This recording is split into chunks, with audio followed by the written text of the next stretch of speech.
I believe that most men find out that their wife is having an affair by coming home at an inopportune time, overhearing an indiscreet conversation, or finding physical evidence.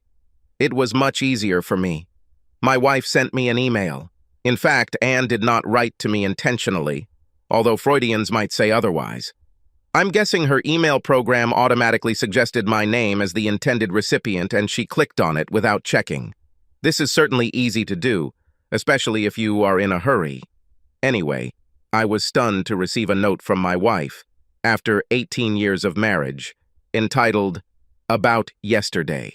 Since yesterday was a fairly normal Wednesday, I wondered why Anne emailed me about it. When I opened the message, I read, "Darling, I just wanted to tell you again how wonderful yesterday was. You made me feel something I haven't felt in years. I just can't wait until next week, your sexy lady." I was at work all day Wednesday, and as far as I knew, Anne was too. We didn't even talk on the phone that day, although I remember that she was unusually cheerful when she returned home in the evening. Besides, I have never said endearing words to her like, "sexy lady." The disgusting betrayal was obvious, and my first thought was to meet her in the evening and demand an explanation, or, more likely, a confession. But I am a logical and methodical person.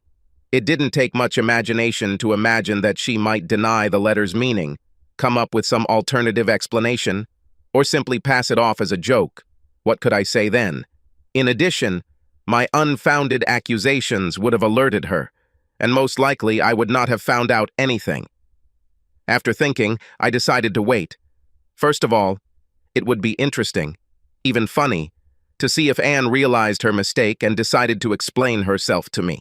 If not, then I have already been warned and can use the information correctly about her next date. Anne sells real estate, so her whores tend to be irregular. This evening she returned home much later than me. I watched her closely, but found her behavior absolutely normal in every respect. If she knew that the letter was sent by mistake, she did not show it. I, in turn, did not even hint that something was wrong. The whole evening passed in a routine, but when we went to bed, I felt that sleep was not coming.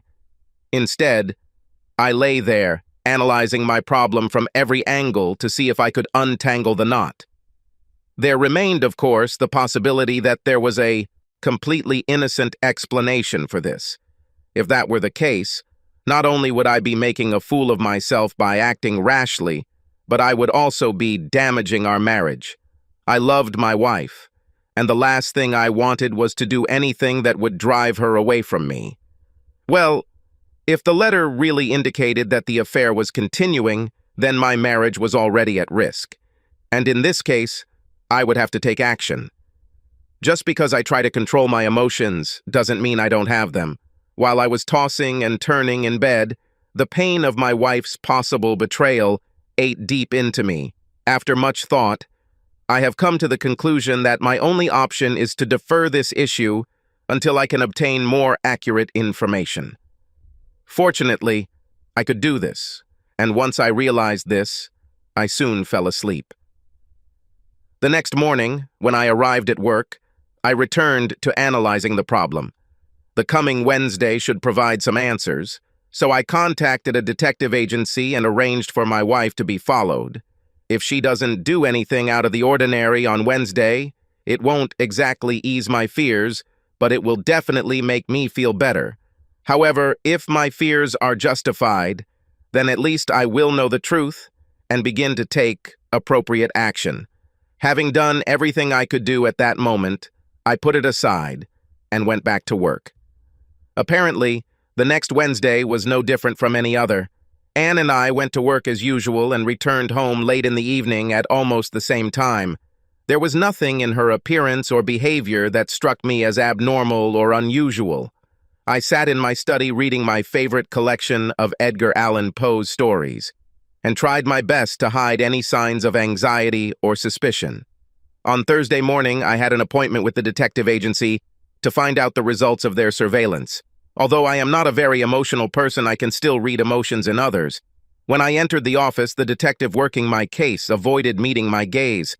I knew right away that I wasn't going to like what he was going to tell me. Everything was just as I feared. The wife left the real estate agency where she works, and the detective followed her to a cheap motel near the airport. He handed me photographs of her meeting a man there and entering the room with him. The timestamp on the photo read 1:52 p.m. About 2 hours later, another photo showed them leaving the room together, holding hands. "I'm very sorry," the detective told me. "It is always very unpleasant for us to confirm your suspicions. What would you like us to do for you now?" I thought for a minute. "I need your help again. It appears that this motel is their regular rendezvous spot. If this is true, is there any way to take photos of what's going on in the room?" The detective didn't hesitate. "We have extensive experience in obtaining such evidence.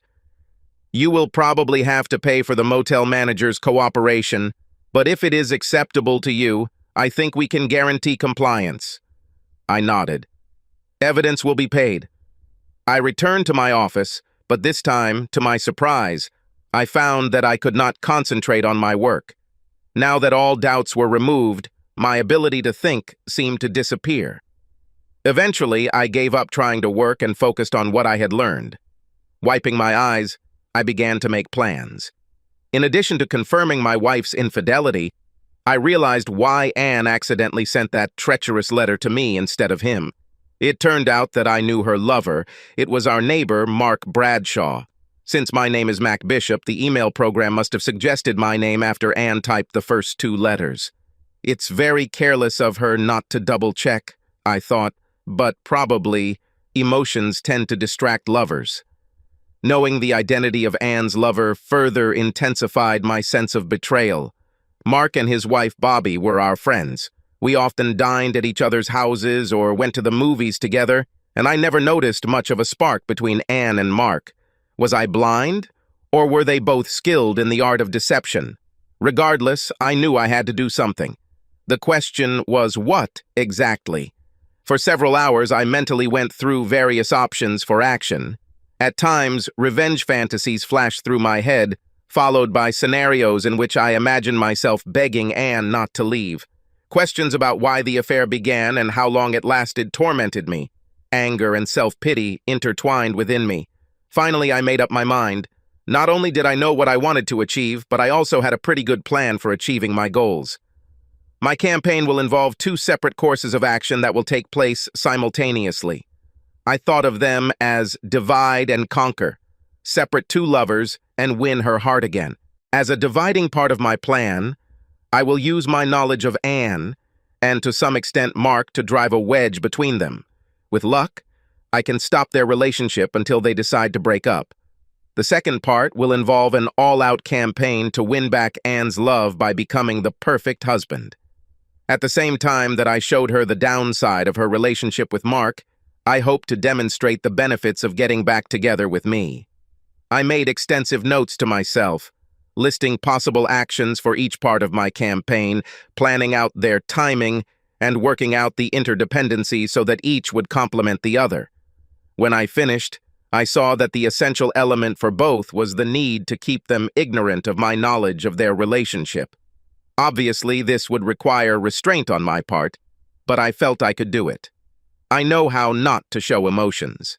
I decided not to start my campaign until I received another report from the detective agency. But there were steps I could take during this time to prepare. First, I bought a recording system for our home phones, as well as a voice-activated recording device that I hid in Anne's car. Tapping our home phone closed that line of communication, and although I couldn't tap her cell phone, I felt that the car was the most likely place for her to call Mark. I wasn't worried about her calling him from work.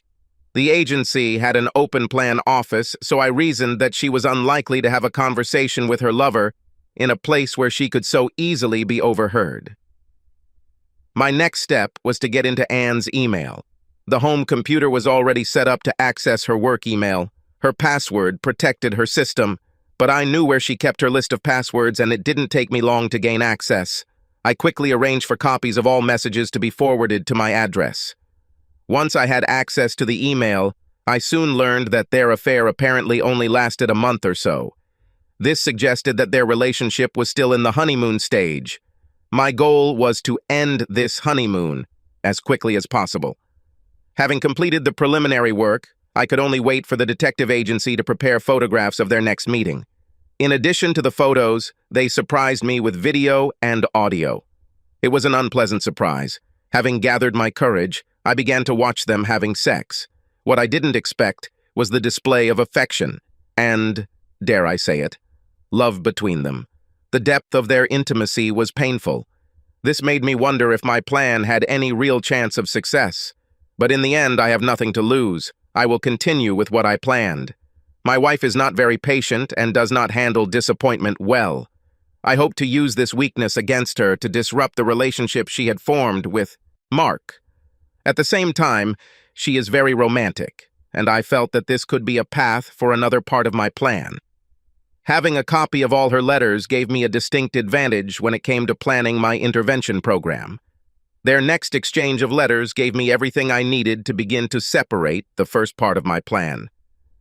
Are we still on Wednesday? Anne. Absolutely. One time, one place. Cannot wait. Mark. On the day of their next date, I drove to Anne's office, parking around the corner so I wouldn't be seen. As soon as she returned from lunch and went inside, I casually walked past her parking lot, looked around again to make sure no one was there, and then ducked next to the car. It only took me a minute to unscrew the valve cap on the tire and let the air out. Then I returned to my car and drove back to my place. I wondered what she would do without men in the office. Sure enough, 20 minutes before she was supposed to meet Mark at the motel, Anne called me. "Can you help me?" "Don't worry about anything, baby," I said soothingly. "Work today is quite easy, so I can fix your car. I just need to finish one thing here, and then I'll be right over."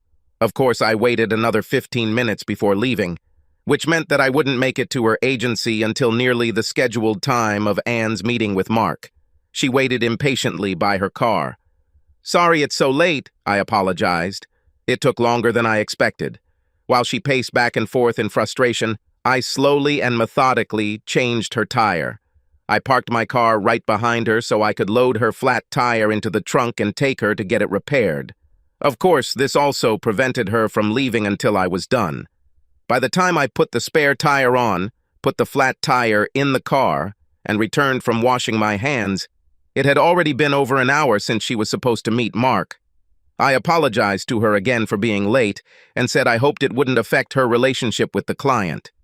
"He just has to understand," she said resignedly. "Sometimes it happens." While I was changing her tire, I heard her mobile ringing several times. But although she checked it, she did not speak. She probably saw that Mark was calling and didn't want to talk to him in my presence. My suspicions were later confirmed when I returned to my office and saw the excited correspondence between them. "Where are you? I waited at the motel for over an hour." Mark. "Crap, the car has a flat tire." Anne. "You could have at least called and let me know. I rented a room." Mark. "Mac was here changing a tire. I couldn't talk to you in his presence." Okay, I thought. Looks like I put some strain on their plans. That evening after dinner, I took Anne to the sofa where I placed her feet on my lap and gave her a foot massage. She looked at me questioningly, because she usually has to ask me for this. "I know you had a hard day, baby, and I just wanted to do something nice for you," I told her. She looked at me to see if I was hinting at something else, but as I continued to smile and work on her legs, Anne relaxed on the couch. I soon saw a look of pleasure on his face, and as I continued the massage, the soft moans of pleasure were sweet music to my ears. Not wanting to be intrusive, I waited the rest of the week before taking the next step, and on Monday, a large flower arrangement was delivered to her office with a card that read, "To the best wife a man could have." If she felt remorse because of my irony, she hid it well. But that evening, when she returned home, she thanked me profusely and told me what an impression it had made on the other women in the office. "But on what occasion?" she asked. "You've never done anything like this before." "Exactly true, darling," I said, hugging her. "And that's what I want to change." What if you got a flat tire while driving on the highway? It made me think about how precious your love is to me, and I wanted to make sure you knew that. She looked at me searchingly, but after a moment of hesitation, she hugged me and held me tightly to her. That's so kind of you, dear. It really means a lot to me. I couldn't help but wonder if she felt guilty. From her email, I learned that the lovers are planning to catch up at a special meeting in a few days. I wanted to ruin their plans, but this time I felt it might be suspicious if I messed up Anne's car again. So I let her go to the meeting place without interference, but I followed her, keeping my distance so as not to be noticed. While she was walking into the room Mark had reserved, I drove behind the motel and entered through the side door. The motel was modest enough that there were no security cameras to capture me pulling the fire alarm in the hallway. I waited outside until I saw the guests being herded to safety in the parking lot. I didn't see Anne or Mark, but I knew they must be in the crowd, probably pissed off like wet chickens. Back in the safety of my office, I watched with glee as emails flew between two frustrated lovers. Anne: "What nonsense! I'm so angry I could scream." Mark: "I'm very sorry, but it's not my fault." Anne: "Next time, order someplace that isn't a fire trap." Yes, this looks like my Anne, I thought. When she returned from work, I saw that she was still fuming. But her nervousness turned to surprise when she noticed that the dining table was set with linen napkins and our fine china. And when she smelled her favorite dish simmering on the stove, she looked at me in mock disbelief. "Who are you? And what did you do with my husband?" she asked with a wide smile on her face. "Nothing special," I answered modestly. "I called your office this afternoon, and when they told me you had a meeting with a client that was running late, I decided the last thing you wanted to do was cook when you got home." Fear flashed across her face, but she quickly came to her senses and hugged me around the neck. "That's so kind of you, dear," she said. "You treat me so well." After dinner, I was determined not to let her help with the dishes. She looked at me gratefully as I walked her into the office and turned on my favorite TV show. As I walked back into the kitchen, I felt her eyes following me and decided that the conquest part of my campaign was going well. Whatever doubts Anne may have had about her affair, the next letter I intercepted from Mark made it clear that he would not be deterred by any temporary setbacks. Mark: "Okay, no more cheap motels, sexy lady. This time I booked a room at the Hyatt Hotel. We can finally spend time together." Anne: "This is much better. See you there at the usual time." Reading their email exchanges, I cursed Mark's persistence and regretted that Anne was willing to continue their interlude. Other measures were required. I waited until noon, the day before they were supposed to meet, and then called the Hyatt Hotel reservations office. "This is Mark Bradshaw. I have a room booked for tomorrow, but something happened, and I won't be able to make it. I'm afraid I'll have to cancel the order." "No problem, sir," the employee replied. "In fact, we have a big conference planned, and your cancellation will help us a lot." I smiled with satisfaction. Having done the deed, I still couldn't resist showing up at the Hyatt just to see what would happen. I sat down in a chair overlooking the reception desk and hid behind a newspaper. And sure enough, just in time, the married duo appeared, walking hand in hand, chatting and cooing like doves. Their loving mood didn't last long once they found out that they didn't have a room. "But I ordered a number a few days ago," Mark shouted to the perplexed clerk. "I'm terribly sorry." The poor girl apologized.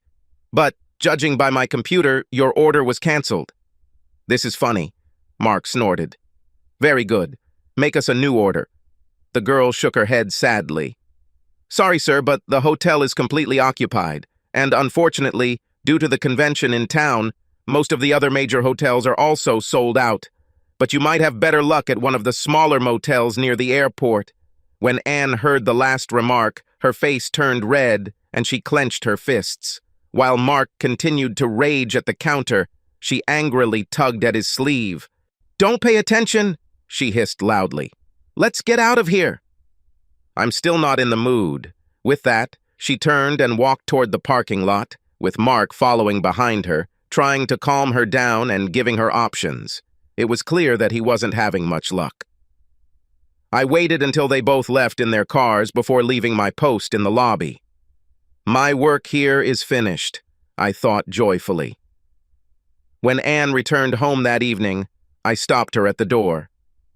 "Don't even bother going into the house. We're leaving." Before she could protest, I took her hand and led her to my car. Holding the door for her, I walked around the car and got behind the wheel. "What does all of this mean?" she asked. "Where are we going?" "I decided that I would have a little surprise for you tonight," I told her with a smile. With these words, I turned on the radio in the car to some quiet music and continued driving in silence. She watched me with curiosity, trying to guess what I had prepared. She looked visibly alarmed when she saw me pull into the Hyatt parking lot. "Why are we coming here?" she asked nervously. "You'll see," I winked. Entering the hotel elevator, I pressed the button for the top floor, and soon we found ourselves in the rooftop restaurant of the Hyatt Hotel with its signature rotating dome. I approached the head waiter and told him my name. "Ah, here you are just in time," he said. With that, he led us to a table on the outer edge where we could admire the city lights. "Why did you choose this particular place?"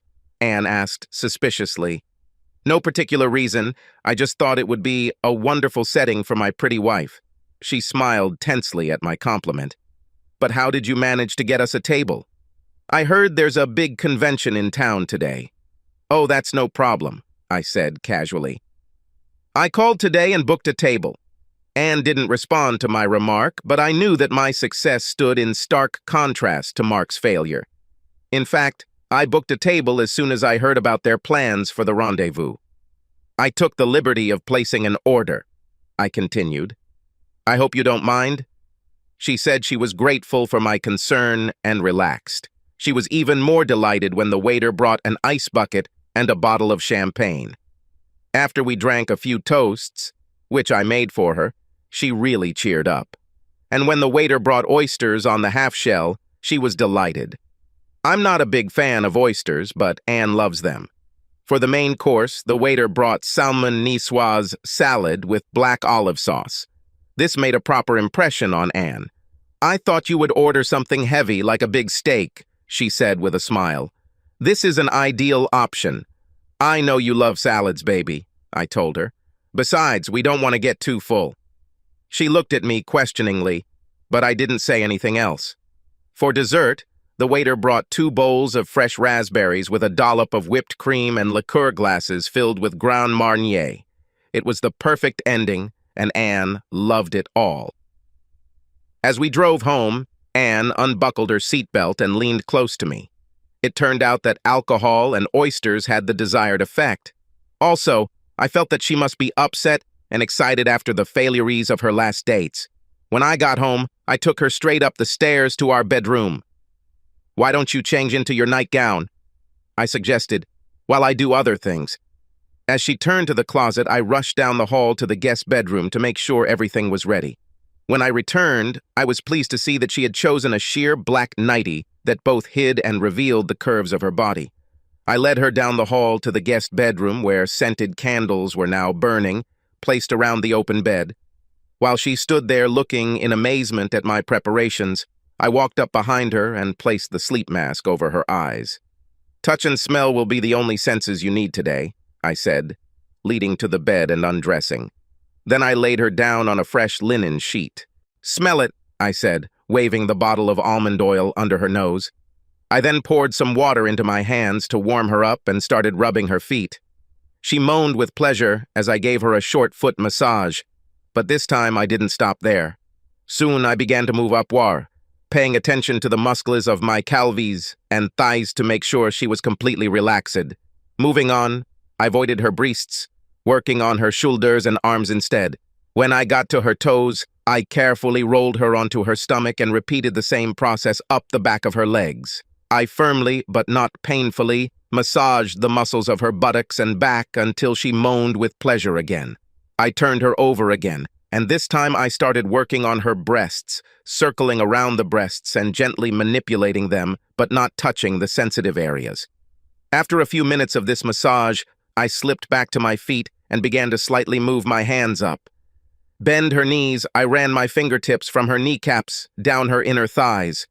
Her moans turned into a long, drawn-out scream, echoed by my own grunts, until we both exploded and collapsed. Having come to my senses, I pulled the mask off her face. Her eyes were closed. She either lost consciousness or collapsed from exhaustion. Taking a deep breath, I picked her up, carried her into the bedroom, and laid her on the bed. Then I covered her with a sheet, and she quickly fell asleep. I gave myself a quick sponge bath in the sink before returning to bed. As I fell asleep, I was very pleased with how the evening had gone. Anne and I usually have different schedules when we get up for work, but the next morning she got up early. When I went downstairs, I found that she had already prepared coffee and breakfast for me. When I looked at her, her eyes sparkled. "Thanks, Bobby. Last night was really something special for me," she said passionately. "I'm so glad you liked it," I replied. "I know that I will remember this for a long, long time." She smiled at me. I felt like Anne and I were making real progress, but later that day I intercepted an email that let me know that Mark was still trying to meet with her. Mark: "I'm very sorry about what happened at the Hyatt yesterday. I still don't know how they managed to lose my reservation." Anne: "I don't know, Mark. Maybe it just wasn't meant to be." Mark: "Don't say that, sexy lady. Let me make amends. Is there any chance you can leave on Saturday? Bobby is leaving town and we could spend the day at our lake house. No booking confusion, no fire alarms. Just lots of love." Anne: "Mac always plays golf on Saturdays. I can probably leave while he's there." Mark: "Great. I can't wait to touch your hot body again." It was clear to me that my campaign had reached a turning point. I felt like both divide and conquer were gaining momentum. But I needed to do something this weekend, or I would lose everything I had achieved so far. Their new plans presented a real problem for me. There's no way I can cancel my golf game. Anne can always pretend to go shopping or find some other excuse to leave. I didn't dare touch her car again. All could be lost if she suspected me. And unlike the motel and hotel, I had a hard time playing with Mark's lake house. I needed some way to get Anne to change her plans, preferably at the last minute. Suddenly, the stroke of genius, the perfect solution, struck me.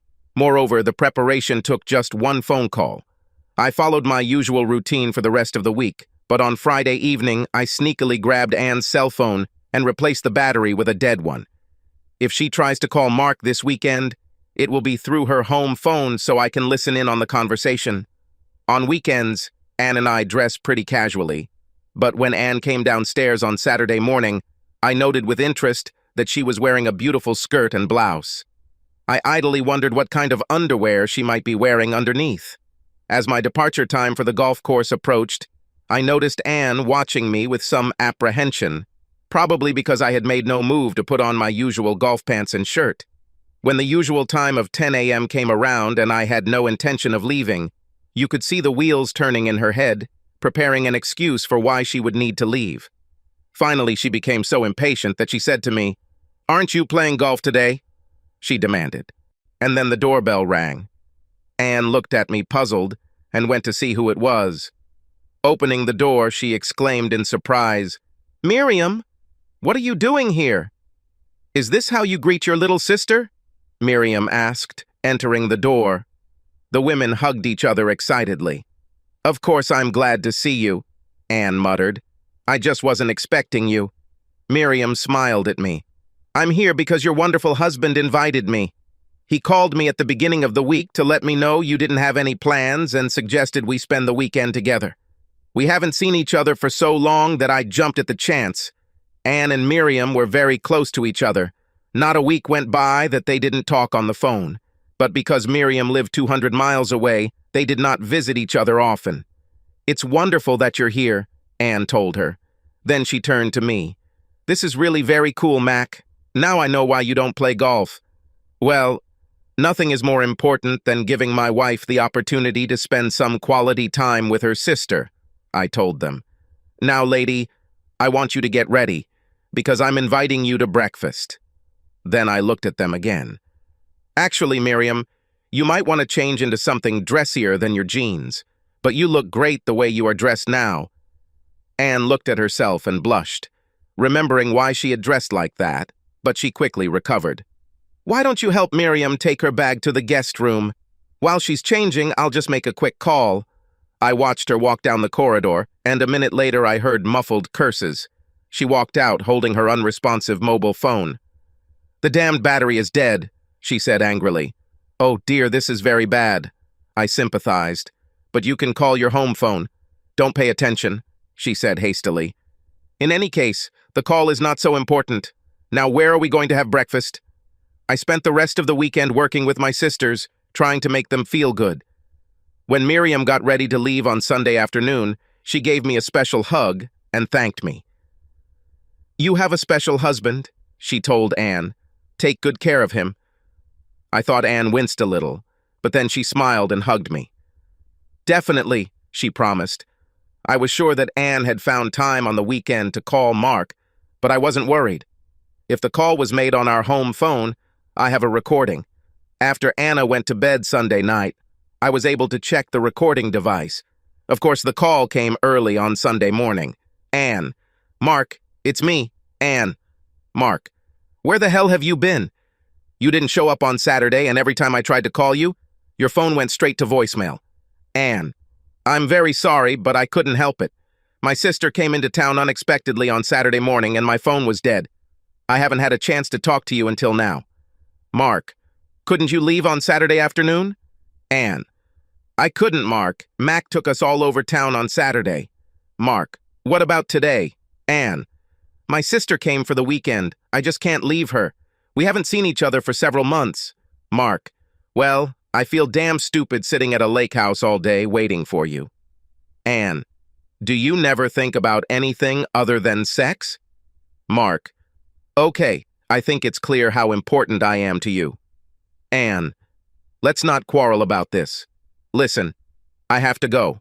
I don't want Mac to take me by surprise." Their conversation delighted me. Their frustration seemed about to boil over, and I felt like I had dealt their relationship a serious blow. One could hope that this would be enough. After listening to their emails on Monday, I found confirmation of my assessment. "Mark, are we still going to meet this week?" "Anne, I don't think so, Mark. It's all becoming too much of a hassle, and it's starting to annoy me. Besides, Mac has been really nice to me lately, and I feel pretty guilty about running around behind his back. I think we need to end this." "Mark, don't say that, Anne. At least one more time." "Anne, no, I'm serious. Everything is over." "Mark, well, I can't say that I'm not disappointed. You're still a sexy lady, but I understand what you're saying. Maybe this is for the best. I don't want to lose Bobby either, but I hope we can still be friends." "Anne, of course, we will remain friends, just not friends with benefits." Success. I managed to introduce enough problems into their relationship that it collapsed. Now all I had to do was complete the second part of my plan. When Anne returned home in the evening, she was gloomy and absent-minded. Once or twice, I even thought I saw tears in her eyes. I didn't want to interfere, but I felt I shouldn't completely ignore her behavior. "Are you okay, baby?" I asked carefully. "You seem to be in a bad mood today. Do you have problems at work?" "It's okay," she said, without looking at me. "I guess I'm just in a bad mood. Maybe it's hormones or something like that." I nodded and gave her some time to compose herself, but in my heart I was gloating, because I was sure she was mourning the end of her relationship with Mark. Even though it was her decision to end the affair, I knew that Anne puts a lot of emotion into any relationship and cannot end it without some sense of loss. For me, I found her mood reassuring. She wouldn't feel so sad if she hadn't decided to end it. But I couldn't help but think that Mark was unlikely to have a similar reaction. "He's probably having sex with Bobby right now," I thought sarcastically. The next morning, Anne was in a much better emotional state. During the day, I saw no more letters between Mark and her, which strengthened my confidence that neither of them had changed their minds. This gave me a growing sense of triumph. Everything was going as I had planned. That evening after dinner, when Anne came into the study, I again had a book of Edgar Allan Poe on my lap. "What are you reading this time?" she asked. "One of my favorites," I told her. The cask of Amontillado. I don't know that, she said. Then she pressed herself against me. Can I interrupt you for a moment? I just wanted you to know what a wonderful husband you are, she said seriously, looking into my eyes. You've been so sweet to me these past few weeks, and I feel so lucky to have you. My heart soared at these words, and I realized that I had won. This is exactly the moment I was waiting for. I looked at her, waiting to see what else she would say. She fell silent, and for a moment I saw an expression similar to guilt flash across her face. Her eyes seemed to moisten a little. I really don't deserve you, she said hotly. No, I said calmly. I don't deserve you. Then he reached for the desk drawer. And I certainly didn't deserve this, I said sharply, throwing photos of her meeting with Mark at the motel into her lap. At first, she looked at me in confusion at the change in my tone, and then she had difficulty understanding what I had given her. But when she focused on the frames and learned what they depicted, she began to wail, "Oh my God! No, no!" I handed her a copy of the divorce petition my lawyer had filed earlier that day. When she realized what I had given her, her breath caught. But I thought that you and I mean, isn't there any way? No, I interrupted her coldly, holding out another stack of papers. And in case you're wondering about Mark, here's a copy of the letter I sent to Bobby this evening, along with the detective's report. I also sent a similar letter to your sister Miriam, explaining why I was divorcing you. She groaned in pain and began to sob again. I just do not understand. You have been so loving and caring all these weeks. I can't believe you're so cruel right now. Doesn't all this mean anything? My dear, I said evenly, when you started your dirty little affair, you ended all my love for you. That's why I've spent the last few weeks trying to end your relationship with Mark. As for how I treated you, well, I wanted to make sure you understood how much you lost when you betrayed me. My goal was to take from you the same thing that you took from me, and as far as I can tell, my plan worked perfectly. Anne collapsed on the sofa, sobbing pitifully. Before leaving, I reached out and placed the book of Poe's stories I was reading on top of the other documents. The text was still open on the cask of Amontillado, and I used a highlighter to mark the passage containing the Montresor family motto for her to see, "No one dishonors me with impunity." Subscribe to our channel so that your second chaff doesn't cheat on you, and go ahead and listen to the next story, because this story is nothing compared to the next one. If you're under 18, don't even think about listening to the next one.